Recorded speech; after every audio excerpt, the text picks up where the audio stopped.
Cassie? Ben? Dad, where's the suit?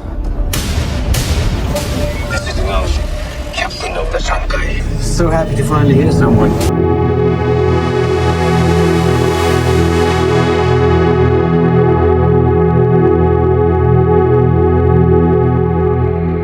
Kembali lagi di Kembang Sarjana Film. Kali ini, bersama Sukiman penjaga warteg yang tak kunjung lulus, dan setia ditemani kopi sachet.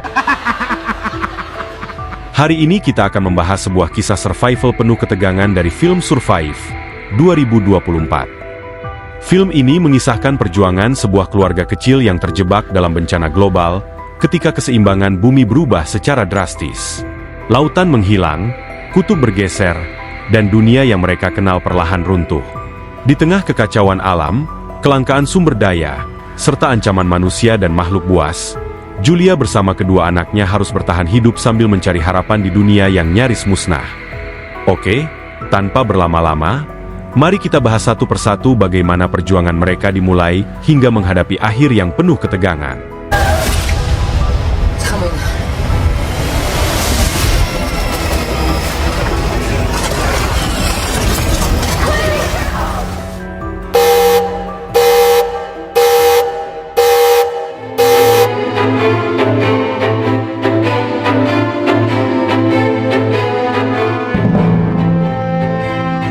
Cerita dimulai di dasar samudra yang tenang, di mana ikan-ikan kecil berenang riang di antara terumbu karang berwarna-warni, hidup berdampingan dalam damai. Suasana harmonis itu tampak abadi, seolah tak ada yang bisa mengganggunya. Namun, tiba-tiba arus laut berubah liar dan tak menentu, membuat semua makhluk panik. Kebahagiaan yang sebelumnya tampak kekal terombang-ambing, dan dasar laut yang indah itu berubah menjadi medan kekacauan yang menegangkan.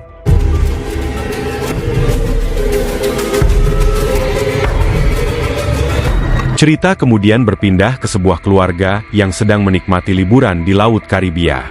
Keluarga itu terdiri dari Tom, sang ayah, Julia, sang ibu, Cassie, kakak perempuan, dan Ben, adik laki-laki.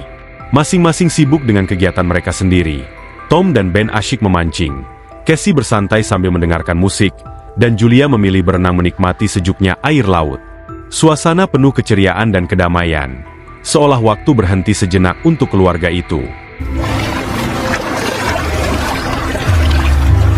Di tengah asyiknya berenang, Julia tiba-tiba merasakan sesuatu bergerak di sekitarnya. Namun saat ia menengok ke sekeliling, tidak ada satupun sosok yang terlihat, dan permukaan laut tetap tenang, seolah semuanya normal. Beberapa detik kemudian, Julia kembali merasakan sesuatu. Kali ini jelas. Sebuah arus laut yang kuat mulai menyeretnya menjauh dari kapal. Tidak hanya itu, kompas di kapal juga mulai berperilaku aneh, berputar-putar tanpa henti seolah kehilangan arah. Julia berteriak meminta tolong sekuat tenaga. Namun Cassie, yang sedang asyik mendengarkan musik, tidak mendengarnya, begitu pula Ben yang masih sibuk memancing. Untungnya, Tom, yang selalu waspada, mendengar teriakan istrinya dan segera menyalakan mesin kapal, melaju cepat ke arah Julia.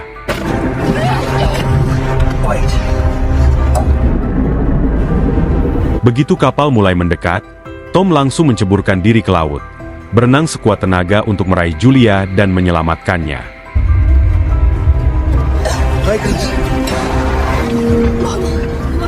Setelah diselamatkan, Julia memberitahu ke keluarganya bahwa arus laut tiba-tiba menyeretnya menjauh, seolah air laut bergerak sendiri menuju arah selatan.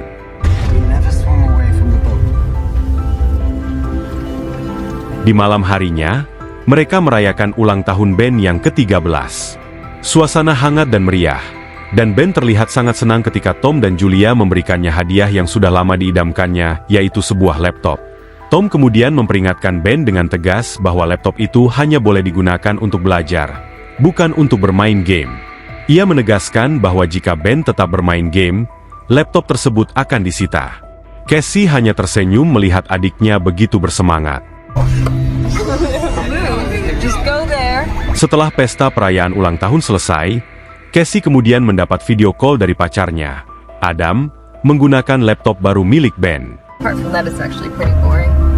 Ketika keduanya sedang asyik menanyakan kabar masing-masing, tiba-tiba Cassie melihat badai petir mengerikan muncul di belakang Adam. Adam mencoba menenangkan Cassie, meyakinkan bahwa badai itu tidak berbahaya. Namun, saat badai semakin mendekat, sinyal mereka tiba-tiba terputus. Hal ini membuat Cassie panik, dan ia segera memberitahu Tom bahwa kapal telah berada di tengah badai besar. Belum sempat mereka mencari cara menghadapi situasi itu, terdengar suara gemuruh aneh dari luar. Saat mereka keluar untuk mengecek, suara itu ternyata berasal dari kawanan paus yang berperilaku sangat tidak biasa. Tiba-tiba, salah satu paus secara tidak sengaja menabrak bagian bawah kapal, membuat kapal berguncang sebentar. Karena takut ada kebocoran, Tom pun memutuskan untuk menyelam dan memeriksa bagian bawah kapal. Namun, setelah ia muncul kembali ke permukaan, Tom entah bagaimana mengalami luka sayatan di bahunya. Are you okay? Sebagai seorang dokter, Julia segera menjahit luka di bahu Tom. Sambil dijahit bahunya, Tom menjelaskan bahwa plat bagian bawah kapal mengalami kebengkokan akibat senggolan paus dan begitu pula dengan baling-balingnya. Sementara itu, Cassie mencoba mencari sinyal untuk menghubungi pacarnya. Namun sudah beberapa jam berlalu, sinyal tak kunjung muncul. Melihat situasi semakin genting, Tom dan Julia mulai panik karena radio komunikasi mereka sama sekali tidak merespons, seolah-olah tidak ada orang lain di sekitar. Kerusakan baling-baling membuat Tom menyadari bahwa mereka kini benar-benar terdampar. Meski demikian, Tom mencoba menenangkan Julia, meyakinkannya bahwa mereka masih aman karena kapal berada di jalur perairan. Namun kekhawatiran tetap muncul, karena persediaan makanan yang mereka bawa hanya cukup untuk 4 hari. 6 gallons of water. Di saat itu juga, mereka tiba-tiba mendengar suara gemuruh dari atas perahu. Dan saat mereka menoleh, terlihat bahwa suara itu berasal dari benda-benda bercahaya yang jatuh dari langit, membuat suasana di kapal semakin mencekam.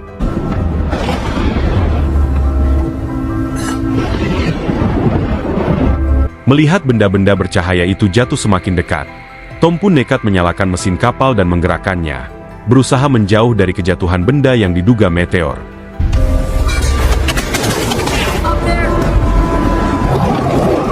Namun, saat Tom melihat lebih dekat, ternyata benda-benda itu bukan meteor, melainkan puing-puing satelit yang jatuh ke laut. Julia, Cassie, dan Ben menatap dengan panik, menyadari bahwa bahaya yang mengancam mereka kini semakin nyata. Tak lama kemudian, angin kencang tiba-tiba menerpa mereka. Tom segera berteriak, menyuruh keluarganya masuk dan menutup semua pintu serta jendela. Namun, seiring berjalannya waktu, angin malah semakin dahsyat, membuat kapal berguncang hebat seperti diterpa ombak tsunami. Akibat guncangan itu, Tom dan Julia mengalami luka, sementara Cassie muntah-muntah karena ketakutan dan mabuk laut. Sit down. What's going on here, Charlie? Di sisi lain, Tom mencoba mengandalkan sinyal untuk meminta bantuan. Namun ombak semakin besar, dan layar perangkat mereka pun tiba-tiba menjadi gelap, meninggalkan mereka tanpa petunjuk sama sekali.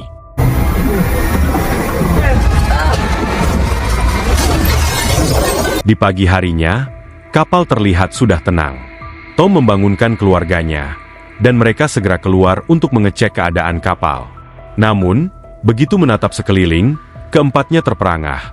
Air laut telah hilang, dan kapal kini berada di atas tebing bebatuan yang dulunya adalah dasar lautan.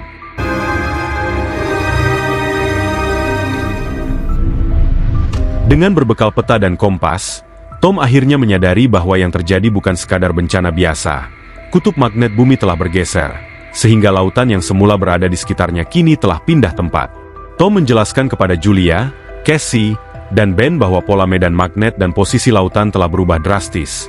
Sebuah fenomena yang menurut penemuan ilmiah bisa terjadi ketika kutub magnet bumi terbalik.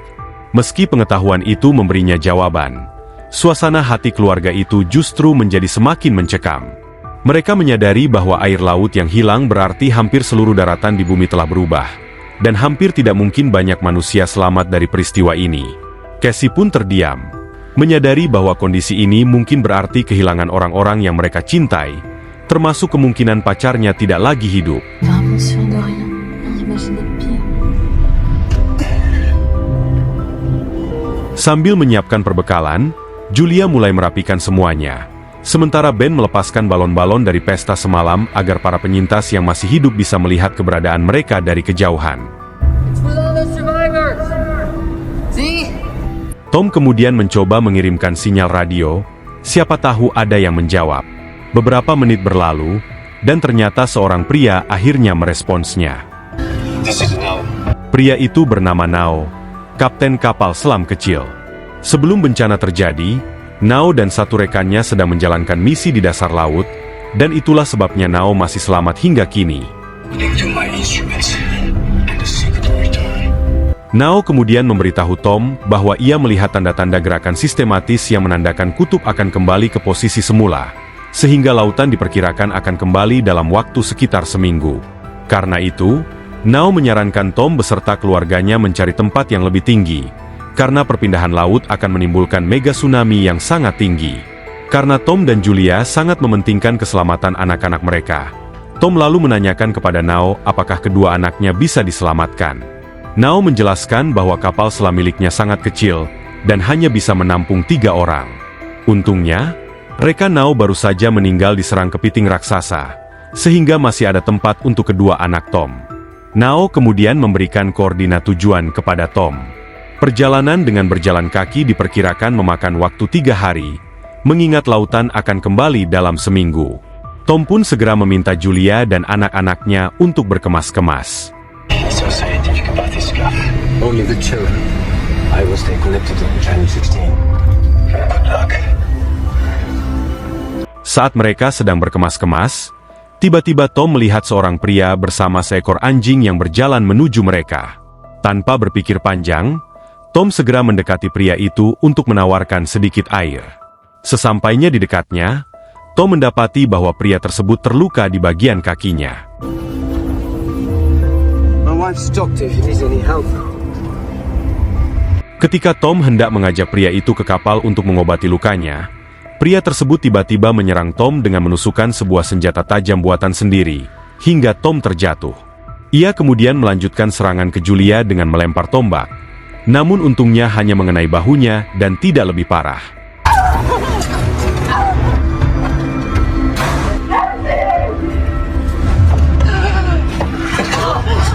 Julia kemudian memberikan flare gun kepada Cassie, lalu menyembunyikan Cassie dan Ben di dalam bangku. Sementara itu, Julia bersembunyi di balik toilet sambil memegang pisau, bersiap untuk menjaga dan melindungi keluarganya. Di saat itu juga, pria yang bernama Elhoma Auharpon kemudian berhasil mendobrak pintu kapal. Ia lalu memakan persediaan makanan milik Julia. Setelah itu, Elhoma Auharpon mencari Julia di dalam toilet. Namun untungnya Julia sudah lebih dulu pergi melalui lubang tersembunyi di bawah kapal. Namun sayangnya, anjing milik Elhoma Auharpon muncul dan mencoba menyerang Julia. Situasi itu memaksa Julia untuk membela diri, hingga ia terpaksa membunuh anjing tersebut.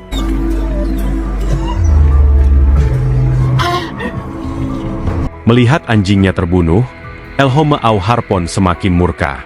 Ia mengejar Julia ke sana kemari, hingga akhirnya berhasil menangkap Julia di dekat persembunyian Cassie dan Ben.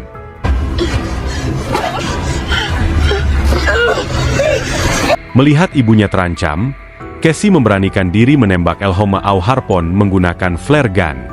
Tembakan itu berhasil menjatuhkan Elhoma Auharpon. Namun percikannya mulai membakar seluruh kapal. Julia segera mengambil semua peralatan medis, persediaan, dan Ben, lalu membawa kedua anaknya menjauh dari kapal yang mulai terbakar hebat. Saat ketiganya sedang meratapi kematian Tom, tiba-tiba Elhoma Auharpon muncul dari dalam kapal. Tanpa berpikir panjang, Julia, Ben, dan Cassie pun berlari secepat mungkin, tepat saat kapal itu meledak di belakang mereka. Ketiganya kemudian berlari menembus bukit karang dan akhirnya beristirahat di sebuah ngarai berbatu. Air yang mengalir di sana ternyata asin dan tidak bisa diminum. Di sana, Ben mulai menyalahkan dirinya sendiri. merasa dialah yang menyebabkan Elhoma Au Harpon datang setelah menerbangkan balonnya. Namun Julia menegaskan bahwa itu bukan salah Ben. Saat itu juga, mereka melihat Elhoma Au Harpon dari kejauhan, dan ketiganya pun kembali berlari secepat mungkin. Selama perjalanan, Ben menemukan bangkai hiu martil dan mencoba mengambil dagingnya. Namun karena Elhoma Au Harpon masih mengikuti mereka, Julia segera menahan Ben agar mereka bisa melanjutkan pelarian. Dalam pelarian mereka, ketiganya melewati ratusan tong berisi limbah beracun, sekaligus menembus tumpukan sampah laut yang terkumpul di atas bukit bebatuan. Setelah merasa cukup jauh dari Elhoma Au Harpon, mereka secara tidak sengaja menemukan bangkai pesawat pribadi yang dulu tenggelam di dasar laut. Mereka pun memutuskan menggunakan bangkai pesawat itu sebagai tempat untuk beristirahat. Selagi beristirahat, Julia menceritakan kepada kedua anaknya bagaimana ia pertama kali bertemu dengan Tom. Waktu itu, Julia diminta menangani seorang pasien yang terkena penyakit dekompresi setelah gagal menyelam. Pasien itu adalah Tom. Setelah beberapa hari dirawat oleh Julia, Tom mulai jatuh cinta padanya, dan dari hubungan itulah lahirlah Cassie dan Ben. Attendez à la sortie de l'hôpital, j'ai une déclaration d'amour. Di malam hari, saat semua sudah tertidur, Cassie tiba-tiba terbangun karena ingin buang air kecil. Ia keluar dari pesawat untuk keluar, namun tanpa disadari, Elhoma Au Harpon baru saja tiba dan bersiap menyerangnya. Untungnya, sebelum hal itu terjadi, Julia muncul dan langsung menikam Elhoma Au Harpon beberapa kali hingga pria itu benar-benar tewas.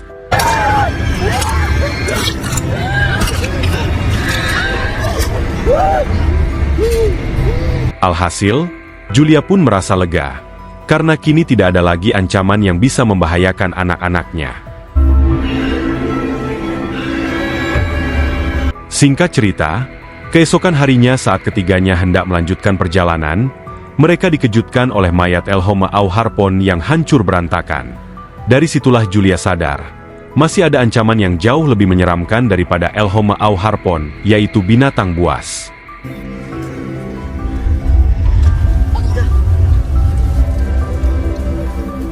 Ketiganya kemudian melanjutkan perjalanan menuju titik koordinat Nao. Di tengah perjalanan, Ben merasa sangat haus. Karena mereka sudah kehabisan air minum, Ben berlari ke arah genangan air asin yang penuh bangkai ikan. Untungnya, sebelum Ben meminum air itu, Julia segera menghentikannya. Julia dan Cassie lalu menuntun Ben. Di tengah jalan, mereka menemukan beberapa kursi plastik dan mulai membangun shelter sementara untuk dijadikan tempat beristirahat. Setelah shelter selesai dibangun, Julia kemudian menyuntik Ben dengan vaksin, sehingga bakteri berbahaya yang ada di dalam tubuhnya mati dengan cepat. Singkat cerita, ketika hari mulai gelap, Julia tiba-tiba mendengar suara-suara aneh dari luar. Ia keluar dari shelter, dan betapa terkejutnya ia saat melihat ribuan kepiting Alaska muncul dari balik bukit. Julia segera membangunkan anak-anaknya, dan ketiganya pun berlari secepat mungkin untuk menghindari kejaran kepiting tersebut.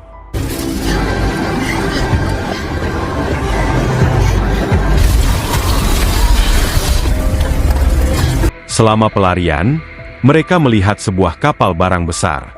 Ternyata, ada beberapa orang yang masih selamat sedang memungut botol-botol air mineral. Julia mencoba meminta pertolongan, namun mereka menolak dan malah mengunci diri di dalam kontainer. Alhasil, Julia, Cassie, dan Ben memilih menaiki kontainer tersebut. Dalam prosesnya, kaki Julia tercabik-cabik oleh kepiting. Saat itu, para kepiting menemukan lubang masuk ke dalam kontainer dan mulai menyerang, memakan semua orang di dalamnya. Julia pun tiba-tiba pingsan akibat gigitan kepiting.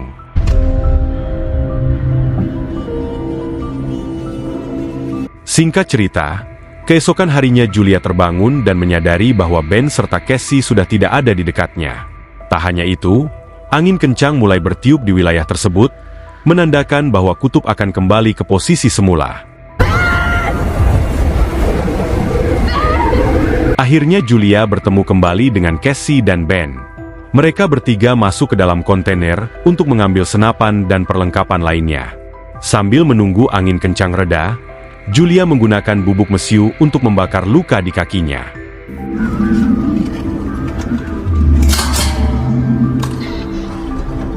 Setelah angin reda, ketiganya menggunakan telepon satelit milik salah satu mayat.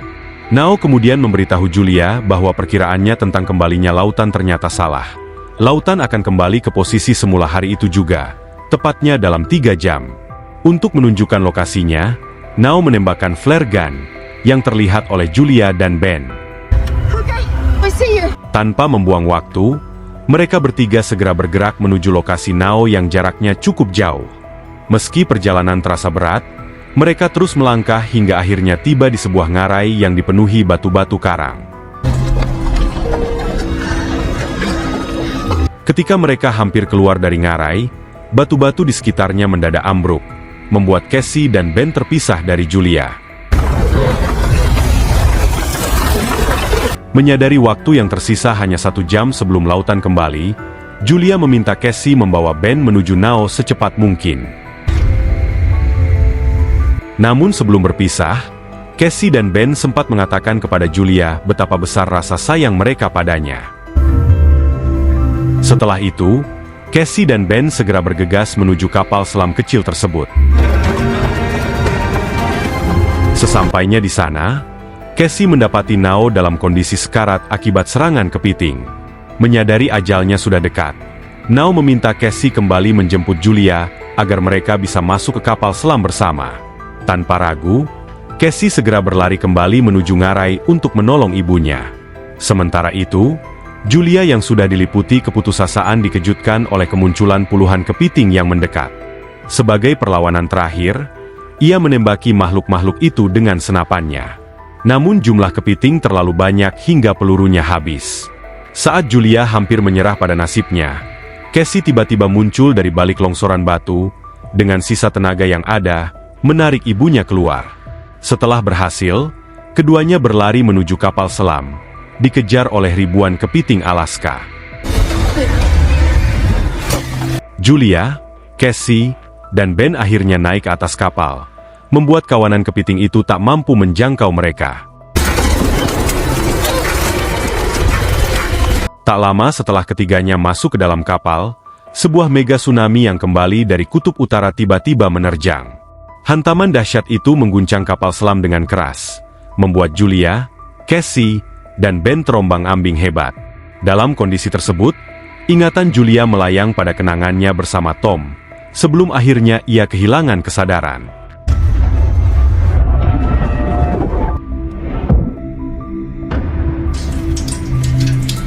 Beberapa waktu kemudian, ketiganya perlahan sadar dan mendapati kapal selam sudah tidak lagi berguncang. Saat keluar, mereka terkejut melihat diri mereka berada di sebuah pantai dekat kota besar yang hancur parah akibat bencana. Film ini ditutup dengan Julia, Cassie, dan Ben saling berpelukan, bersiap menjalani kehidupan baru setelah semua yang mereka lalui. Dan film pun berakhir.